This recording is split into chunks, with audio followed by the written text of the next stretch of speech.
Ayun mga master, meron tayo ritong biniyak na makina.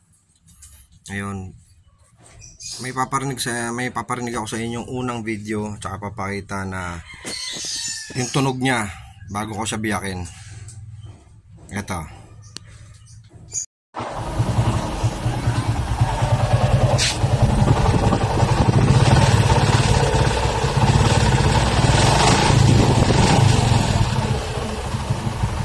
Ayun, narinig niyo mga master. Ayun nga, kasi yung sigunyal niya may tama na ang connecting rod. Tapos may place siya ng sideways sa crank niya. Ayan, ang kintab ng bearing. Tsaka nagkagasgas siya. Ibig sabihin, may posibleng umiikot ang buong bearing doon sa crankcase niya. Ayan siya, kumakayod siya, ibig sabihin. Tapos may place siya ng kaliwa kanan, sideways, na ilalaro mo siya ng kaliwa kanan. Eto, papakita ko sa inyo.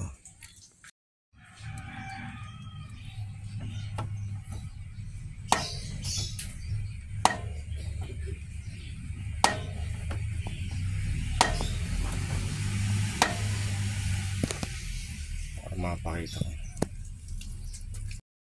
Diba? So, yun mga master. Kaya biniyak natin. So, susolusyonan natin. Dalawang mekaniko na pagbabaan nito. So, pangatlong biyak na to. So, sana sa atin maging matino na siya.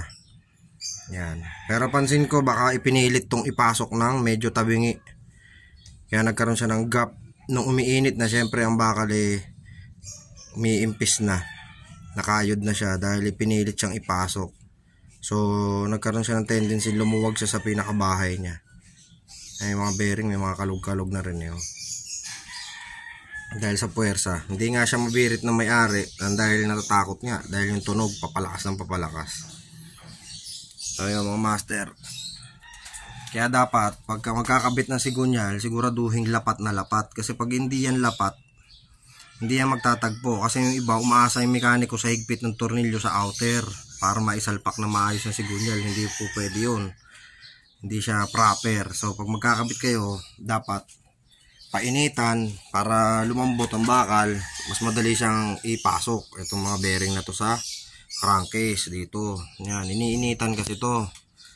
Pinakamabilis na technique para isusok-sok lang ng kamay. Hindi na kailangan i-press sa machine shop.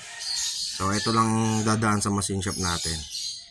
Yan. So, ilalapit natin siya sa tropa. So, yung mga master. Sa mga hindi pa nakapag-follow, Mekaniko TV. Buhay Mekaniko TV. Tapos, subscribe kayo. Donworks Motovlog. Maraming salamat. Ayun. So, mga master, natapos na rin natin yung motor na maingay kanina. So, ito na siya ngayon. Pakinggan nyo.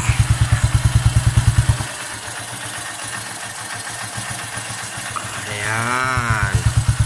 So wala na po yung lagutok niya kanina na maingay dahil sa connecting rod. Ayan. So ito naman po ay almost 20 years old ng motor na. So alaga lang talaga. So katagalan bumibigay din.